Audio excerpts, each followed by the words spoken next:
2월 6일 오늘의 말씀은 느헤미야 13장 15절에서 31절입니다.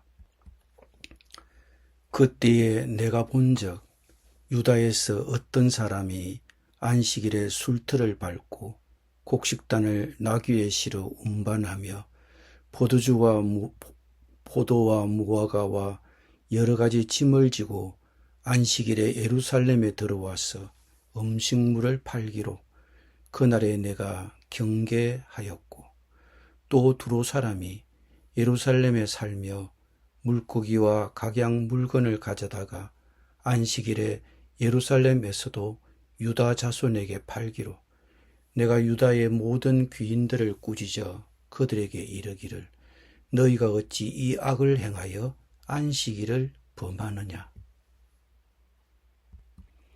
너희 조상들이 이같이 행하지 아니하였느냐. 그래서 우리 하나님이 이 모든 재앙을 우리와 이 성읍에 내리신 것이 아니냐. 그럼에도 불구하고 너희가 안식일을 범하여 진노가 이스라엘에게 더욱 심하게 임하도록 하는도다 하고, 안식일 전 예루살렘 성문이 어두워 갈 때에 내가 성문을 닫고 안식일이 지나기 전에는 열지 말라 하고, 나를 따르는 종자 몇철 성문마다 세워 안식일에는 아무 짐도 들어오지 못하게 하였으므로 장사꾼들과 각양 물건 파는 자들이 한두 번 예루살렘 성 밖에서 잠으로 내가 그들에게 경계하여 이르기를 너희가 어찌하여 성 밑에서 자느냐. 다시 이같이 하면 내가 잡으리라 하였더니 그 후부터는 안식일에 그들이 다시 오지 아니하였느니라. 내가 또 르위 사람들에게 몸을 정결하게 하고 와서 성문을 지켜서 안식일을 거룩하게 하라 하였느니라.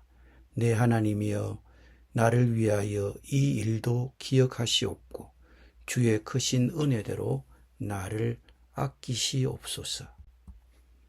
그때에 내가 또 본즉 유다 사람이 아스돗과 암몬과 모압 여인을 맞아 아내로 삼았는데 그들의 자녀가 아스돗 방언을 절반 주문하여도 유다 방언은 못하니 그 하는 말이 각 족속의 방언이므로 내가 그들을 책망하고 저주하며 그들 중 몇 사람을 때리고 그들의 머리털을 뽑고 이르되 너희는 너희 딸들을 그들의 아들들에게 주지 말고 너희 아들들이나 너희를 위하여 그들의 딸을 데려오지 아니하겠다고 하나님을 가리켜 맹세하라 하고, 또 이르기를 옛적에 이스라엘 왕 솔로몬이 이 일로 범죄하지 아니하였느냐.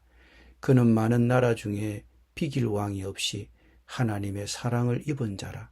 하나님이 그를 왕으로 삼아 온 이스라엘을 다스리게 하셨으나 이방 여인이 그를 범죄하게 하였나니 너희가 이방 여인을 아내로 맞아 이 모든 큰 악을 행하여 우리 하나님께 범죄하는 것을 우리가 어찌 용납하겠느냐.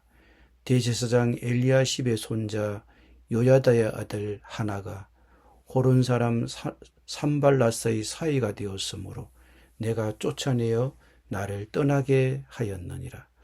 내 하나님이여, 그들이 제사장의 직분을 더럽히고 제사장의 직분과 레위 사람에 대한 언약을 어겼사오니 그들을 기억하옵소서.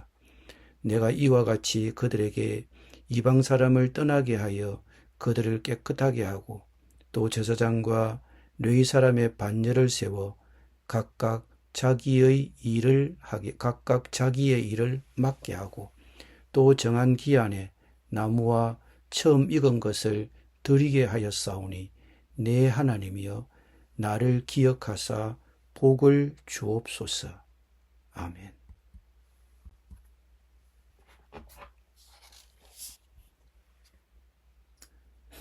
느헤미야는 자신이 예루살렘에 없는 동안 일부 유다 백성들이 안식일을 지키지 않고 거룩한 날의 무역과 상업에 종사했다는 사실을 알게 됩니다. 그들은 일하지 말라는 명령을 어겼을 뿐만 아니라 나귀를 타고 예루살렘으로 물건을 싣고 운반했습니다. 안식일에는 여행을 금했는데 어긴 것입니다. 안식일 준수는 10계명 중 하나에 규정되어 있습니다. 선지자 에레미야, 에스겔, 아모스는 안식일을 더럽히는 것이 이스라엘 백성에게 닥친 재앙의 원인이라고 지적했습니다. 왜냐하면 그들이 주변의 이방인들과 똑같이 되었기 때문입니다. 느헤미야는 또한 예루살렘의 무역 거점을 세운 두로의 상인들이 안식일에 지역 주민들에게 생선과 온갖 상품을 팔고 있는 것을 보았습니다. 느헤미야는 유다의 귀족들을 향해 그들이 안식일을 더럽히고 하나님의 진노를 더하게 했다고 비난합니다. 그는 그들에게 하나님의 형벌에 대해 경고합니다. 그런 다음 안식일 준수를 강화하고 안식일의 신성함을 보장하기 위한 실질적인 조처를 시행합니다. 느헤미야는 안식일에 예루살렘 성문을 닫고 처음에는 종들에게 성문을 지키게 하여 어떤 짐도 성 안으로 들어올 수 없게 했습니다. 일부 상인들은 성문 밖에 진을 치고 지역 주민들이 나가서 물건을 살 수 있도록 했습니다. 느헤미야는 그들에게 떠나라고 명령했고 그렇지 않으면 강제로 쫓겨날 것이라고 했습니다. 그들은 떠났습니다. 느헤미야는 안식일을 위해 자신을 정화한 후 레위 사람들에게 성문을 지키는 책임을 맡겼습니다. 느헤미야는 다시 한번 하나님께 자신의 행동을 주목해 주시고 아껴 주시기를 기도합니다. 내 하나님이여, 나를 위하여 이 일도 기억하시옵고 주의 크신 은혜대로 나를 아끼시옵소서. 그 어떤 수고와 노력도 하나님이 함께 하시지 아니하시면 결실을 거두기 어렵다는 것을 그는 알았습니다. 페르시아에서 돌아온 느헤미야는 자신이 없는 동안 옛 문제가 다시 불거져 나온 것을 알게 됩니다. 일부 이스라엘 남자들이 하나님의 율법과 함께 결의한 약속을 어기고 이방 여자와 결혼했습니다. 그 언약의 핵심 중 하나는 이방인과 결혼을 금지하는 것이었습니다. 느헤미야는 구체적인 두 가지 사례를 들어 이 문제를 지적하고 있습니다. 첫째, 아이들 중 절반은 이방 방언을 사용했고 유대인의 언어인 히브리어를 할 줄 몰랐습니다. 그는 불경건한 이방 문화의 영향을 우려했으며 유대인의 민족 정체성이 이 하나님 예배와 밀접하게 연관되어 있음을 잘 알고 있었습니다. 히브리어는 유대교의 언어였기에 히브리어를 사용하지 못하는 아이들은 성경을 배우거나 이해할 수 없었습니다. 이방인 아내와 결혼한 남자들은 히브리어를 소홀히 했을 뿐만 아니라 여호와 신앙을 위태롭게 했습니다. 느헤미야는 범법자들을 법정에 세우고 그들의 행위에 이의를 제기합니다. 그는 그들에게 언약의 저주를 내리고 공개적으로 수치를 주는 의식을 치르게 하며 자녀를 이방인에게 시집장가 보내지 않겠다고 다시 한번 맹세하게 합니다. 이렇게 하는 이유는 솔로몬의 죄 때문입니다. 하나님께서 솔로몬을 사랑하시고 온 이스라엘의 왕으로 삼으셨음에도 불구하고 솔로몬은 이방 아내들과 정략적 결혼을 했고 결국 그 이방 아내들은 솔로몬을 여호와의 참된 예배에서 멀어지게 했습니다.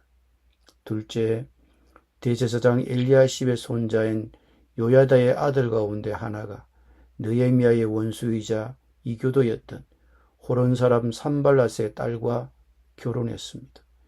레위기 21장에 기록된 규정에 따르면 대제사장은 자기 백성의 처녀를 아내로 맞아들여야 했습니다. 실제로 이방 아내와의 결혼을 금지하는 이 규정은 대제사장의 아들과 손자에게도 적용되었을 가능성이 있는데, 이는 그들이 장차 대제사장이 될 가능성이 있었기 때문입니다. 느헤미야는 여호야다를 유다에서 추방했습니다. 그런 후에 느헤미야는 기도합니다. 나의 하나님, 그들을 잊지 마십시오.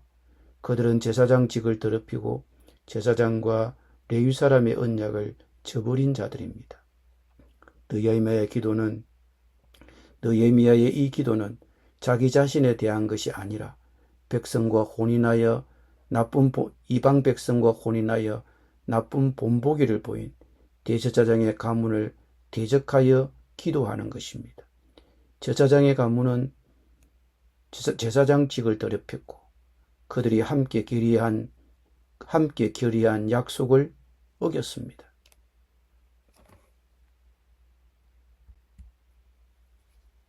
느헤미야는 자신의 회고록인 느헤미야를 마무리하며 자신의 주요 업적을 요약합니다.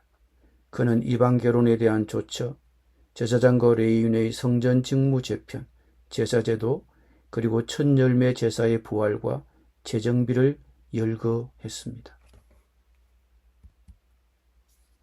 안타깝게도 이스라엘 백성은 하나님의 일에 대한 느헤미야의 열정을 공유하지 않았던 것 같습니다. 그들은 공동체 외부의 세속적 종교적 압력에 굴복했고 하나님의 율법대로 행하겠다고 맹세했음에도 불구하고 느헤미야가 페르시아로 떠나 잠시 예루살렘을 비운 직후에는 이방인과의 결혼, 안식일 준수, 성전 예배 지원에 대한 약속을 저버렸습니다. 그럼에도 느헤미야는 예루살렘의 영적 도덕적 기반을 회복하기 위해 마지막까지 노력을 기울이고 있습니다. 순결을 유지하고 주님의 요구를 존중하며 하나님의 백성이 불경건한 영향력으로부터 분리되도록 했습니다. 느헤미야의 마지막 장이 우리에게 주는 과제와 도전이 무엇입니까? 하나님의 기준을 고수하려면 끊임없이 경계해야 할 필요가 있으며 영적 갱신이 단 한 차례로 끝날 일이 아니고 지속적인 과정임을 알아야 한다는 것입니다. 우리는 끊임없이 경계를 늦추지 말아야 합니다. 기도드립니다. 주님, 하나님의 백성을 향한 느헤미야의 열정과 기도를 본받게 하여 주옵소서. 우리 자신도 늘 영적으로 깨어있게 하시옵고 지속적인 영적 갱신을 통해 거룩함을 회복하게 하여 주옵소서. 예수님의 이름으로 기도드립니다. 아멘.